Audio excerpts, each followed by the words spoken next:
What's going on, guys? I am back with another H.A.T format tier list.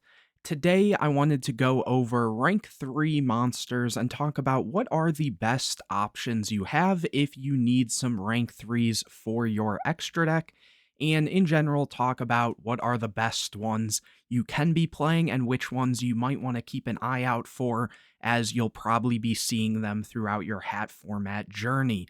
Now, I've done videos like this in the past for rank 4s, 5s, and 6s, so if you guys are interested in that, definitely check out the description, and hopefully I will have those videos linked there so you can check those out afterwards, and also let me know in the comment section what rank you want me to go and take a look at after from the remaining ranks available. So definitely let me know that in the comment section, but without further ado, let's get into this video. So first off, here are the 5 categories we have. We have top picks. These are going to be the ones that you're probably going to see very often and are probably the first rank 3s you want to be looking at if you are going to be putting some in your extra deck.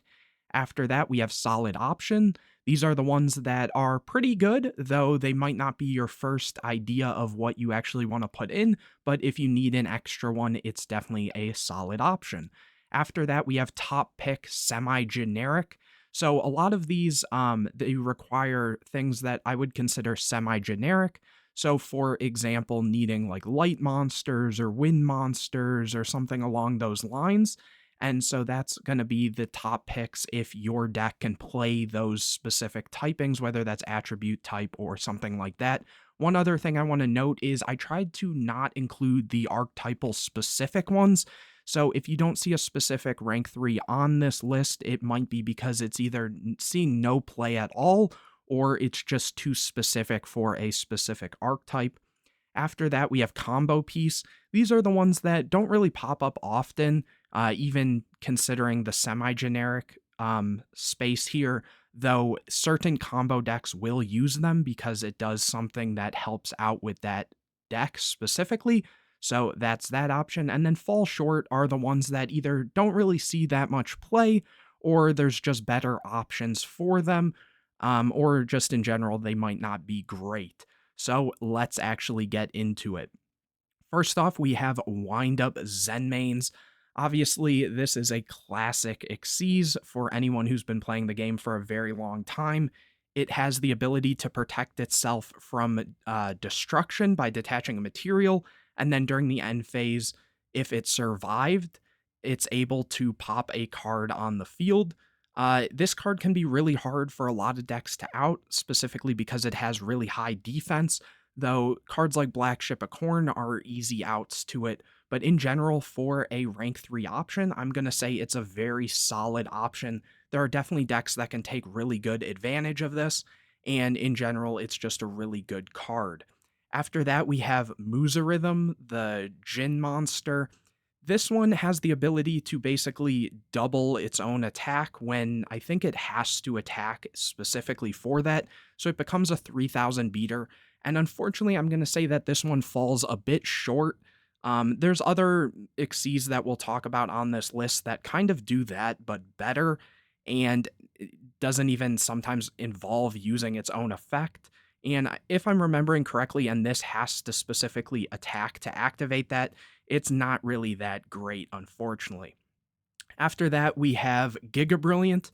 This one has the ability to, once per turn, detach a material and make all monsters you control gain 300 attack.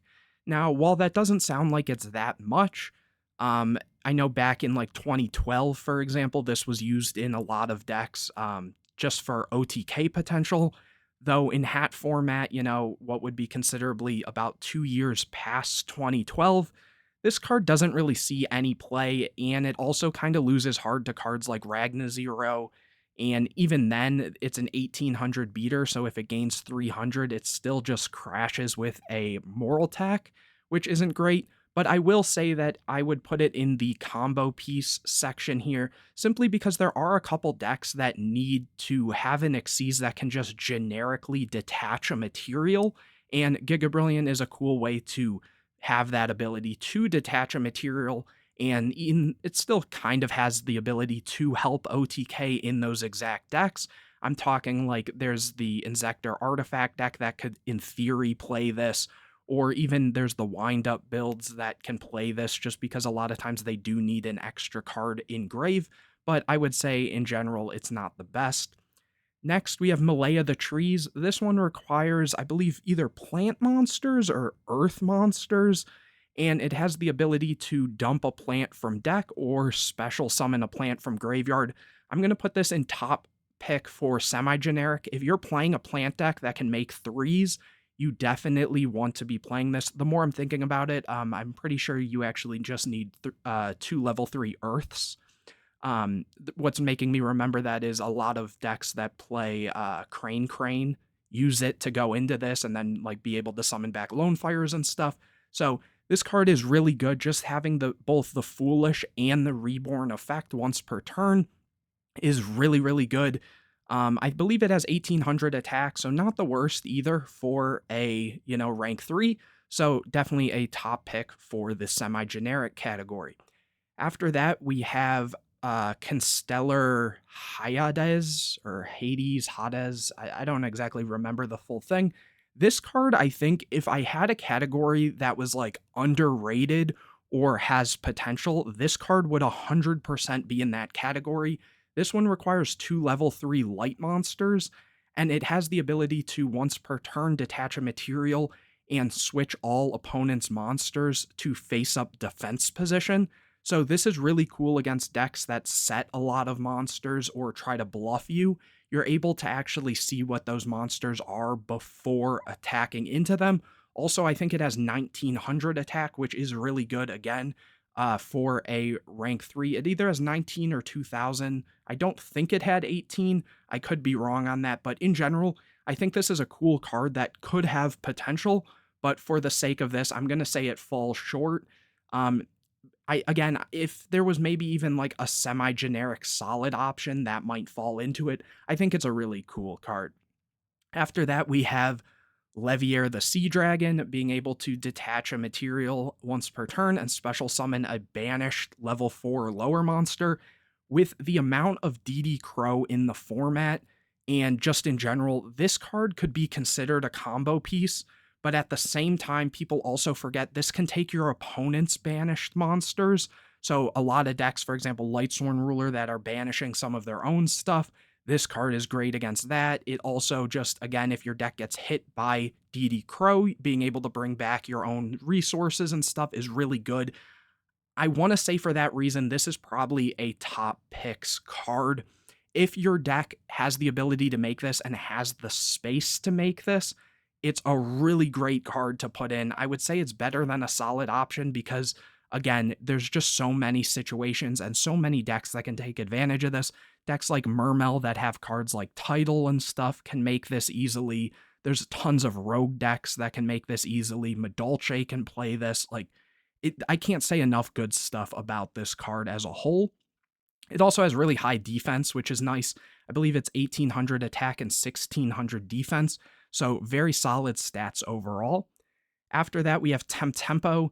This one, it's a cool card. Again, it's similar to Musa where it used to see so much play, and it definitely has cool times when it can come up. What I'm talking about is this card has the ability to, during either player's turn, detach a material from an opponent's Xyz monster, and that's really cool for things like 101 or even like to help out Dweller to, get the materials off really fast. But unfortunately, I'm going to say that it falls short. I think it's better than Musa in most cases, but again, it's not a great card. I think it might also make your monsters gain like 500 attack when it does that, but it relies too much on the opponent actually playing into this, and I think that's like the worst part. It also has like 1700 attack, so if you summon this and your opponent, let's say, like summons a fire hand, they can easily just crash, and it's just not the greatest. Next, we have Leviathan. This is basically the same thing as Giga Brilliant, except it's a little stronger. It also can't attack when it runs out of materials, I believe, or maybe it can't attack directly. Again, it's basically there just if you need a monster that can detach a material, if you need that. Next, we have Soul of Silver Mountain. This one, it needs earths, and for that reason, it's gonna go in top pick semi-generic. This card is amazing though. It needs, yeah, 2 earths. It has like 2,300 defense, so it is a wall. Once per turn, you can detach a material and make so your opponent can't activate one of their spell or trap cards while it's face up on the field. So it basically will force out whatever card that is right away, or they won't be able to use it. It also, if it destroys a monster by battle while it has material, you're able to summon back an earth from your graveyard. That doesn't have any sort of restriction on level or anything. So if you have like a scrap dragon in graveyard, from what I'm remembering, you should be able to just summon it back off of this. So just a really solid card. Geargia takes advantage of this. A lot of those plant earth type decks can take advantage of this, and just so many other decks. So great card. After that, we have Totem Bird. This card is a spell and trap negator by detaching 2 materials. It has, I think, like 1,800 or 1,900 attack, but the problem is if it uses its effect, it loses attack. And then the other thing with this card is it negates and destroys, which is like cool, but the problem is if you're negating and destroying, say, like a sanctum or something like that, they're going to be able to trigger the effect. So unfortunately, this is another card that I'm going to say just falls short. It's a cool card, and I wish there were more decks that could take advantage of something like this, but in hat format, it just doesn't. I know there's been other formats, I think like years later, with like Magispector and stuff that took advantage of this, but hat format just isn't the place for it. After that, we have Alucard. Alucard is going straight to top picks. This card, once per turn, you can detach a material and destroy a set card your opponent controls. So that includes, set monsters, set spell or traps. It also has another part of its effect that people forget about, and that is your opponent can't target other Ghost Trick monsters for attacks or face down defense position monsters you control for attacks. So in decks like Geargia, if you have a set armor, they have to get over this by battle before getting over the armor, or if you set hands, or just a lot of other decks. And in decks that play Ghost Tricks, for example, like Ghost Trick Spirits or um, any of the tribute, like Monarchy, Ghost Trick type decks, it also has the ability to add back a Ghost Trick card when it goes to graveyard. So in general, great generic card. It has no restriction on the types or attributes, so definitely a top pick. After that, we have Brotherhood of the Fire Fist Lion Emperor. This card needs fire monsters to make, if I'm remembering correctly. It has 2,000 attack, which is really nice for a rank 3. And it has the ability to add back a fire monster from your graveyard by detaching a material, but you can't, I believe, normal summon or use the effects of that monster for the rest of the turn. That being said, though, it is a top generic pick. It's a way to get back resources. The 3.5 Axis Fire Fist deck takes advantage of this, and in general, it's a great card. Next, I've been talking about Chronomaly Artifact a lot lately, and in general, Gorgonic Guardian is an amazing card. Being a quick play monster negate and making the monster's attack become 0 for the turn is so strong.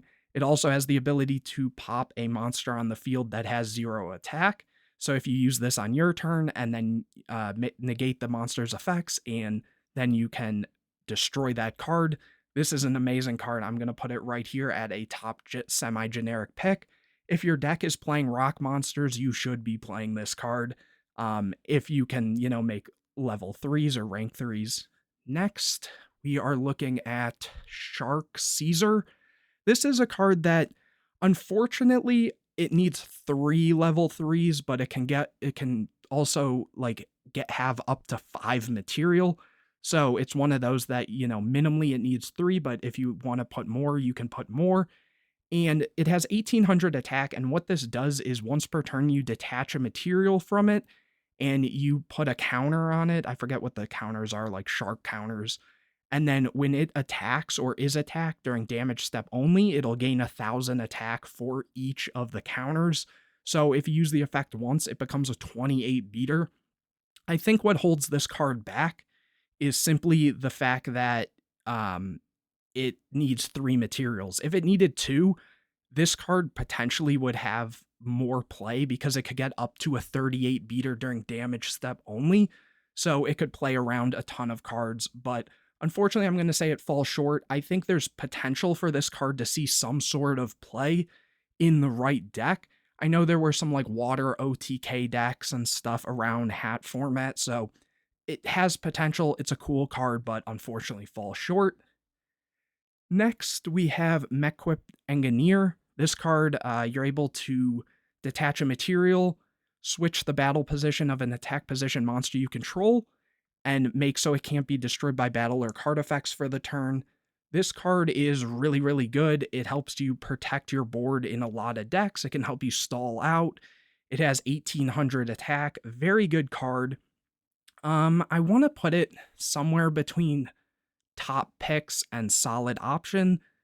Like, it's just one of those cards. I'm going to say, I guess I'll put it at the back here of top picks. It is one of the better options you do have in any deck that needs to make a rank 3. Just again, being able to protect your stuff is nice. I know a lot of times Sylvan can play this.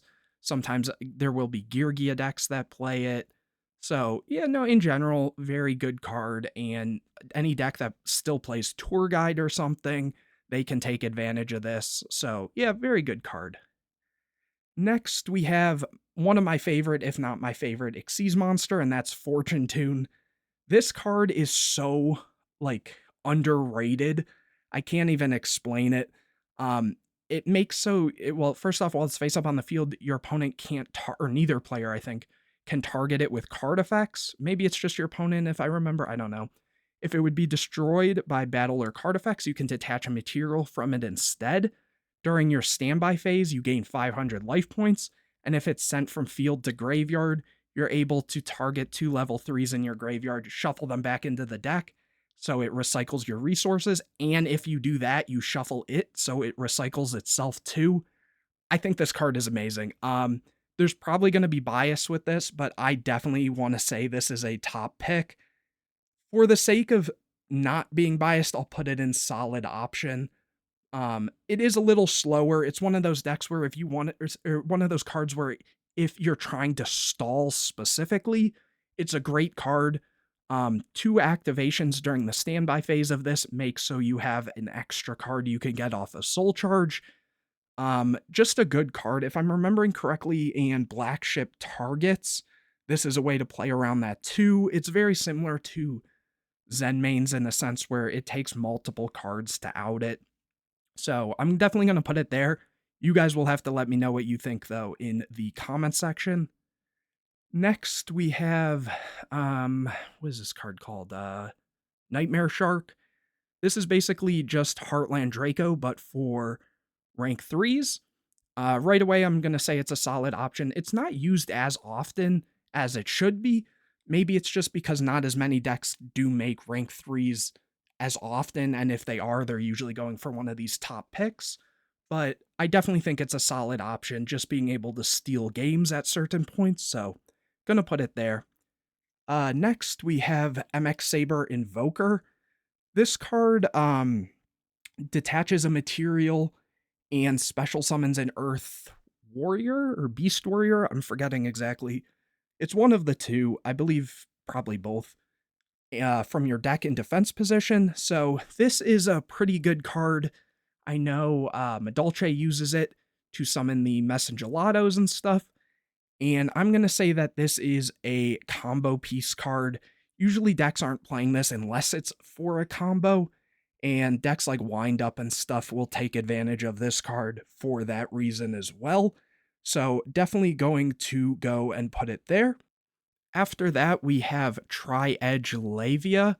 This card is usually summoned off of Bahamut Shark. If I'm remembering correctly, I think it's a generic card, though it is a water rank 3, so I'm pretty sure they summon it off of Bahamut Shark, and it has the effect that anything it would destroy by battle is banished instead. The reason they summon it off Bahamut is also because it needs 3 level 3s to summon, so it is a little more difficult. But yeah, it banishes anything it would destroy by battle, so this can help out hands and different stuff. I'm going to say that I want to say as a whole it falls short, but I'm going to say if you're I'm going to put in top picks for semi-generic because if your deck can make Bahamut Shark specifically, I would use this. If not, and you're trying to summon it normally, I would probably put it in fall short again, just because it requires 3 level 3s. The other thing with this is it basically has a similar to Gorgonic Guardian type effect, where you can make a monster lose some attack or something, and if it does, it negates its effect. So sort of the opposite in a way. So that's kind of cool for that type of effect. Again, though, I think it's only all right for what it is. After that, we have Giant Soldier of Steel. This card requires rock monsters to make, but what's cool about this card is if I'm remembering correctly, it has like 2000 defense. It's unaffected by other monster effects, so in our deck that can play rocks, this card has the ability to basically not be able to get hit by the artifact monsters. And then I think it's during either player's turn, it might be during your opponent's, you detach a material, and for the turn, I think, maybe it's just in general, it'll gain 1000 defense, so it becomes a 3000 beater. So at that point, the artifacts can't even run over it. And during the turn you use that, you also don't take effect damage. So pretty cool card, very underutilized. Again, maybe I should have had a solid option for semi-generic tier as well. So for now, I'm going to put it here, though it's definitely, I wouldn't say it's a top pick, but it's definitely a solid option for semi-generic, similar to Levia. But yeah, after that, we have Chronomaly Crystal Chrononaut. This card has the ability when it's attacked to detach a material, and during this battle phase or turn, it can't be destroyed by battle or card effects, and your opponent takes any damage you would take from battles involving it. Unfortunately, I'm going to say this card falls short.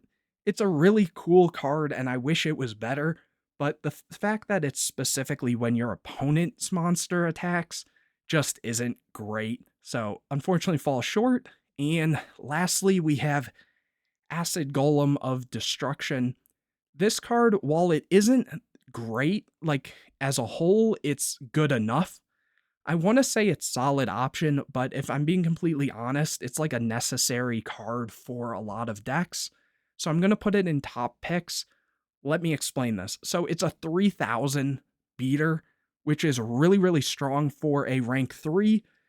And decks that play Skill Drain, this is just the card to go for because now you have a 3000 beater. It also, I think, prevents you from special summoning while you control it, but with Skill Drain, that's going to be negated. And the other thing with it is it helps you out cards against, say, Sylvans, that Sylvan would put up like a Divine Dragon Knight Felgran. This card just can beat over it, which is really good. Also, decks that, might be able to make rank 3s can make this and beat over things like Ophion if need be. So that's another just really good thing about this card. But yeah, no, I would say that is about it. Definitely a solid top pick. But let me know what you guys think in the comment section. Do you agree with my list? Do you not? Let's have a bit of a discussion in the comment section. And if you enjoyed this video, please leave a like on it. Comment any questions or videos you want to see in the future. Share this video with your friend. Make sure you're subscribed if you haven't already. And anyways, guys, I will see you in the next video.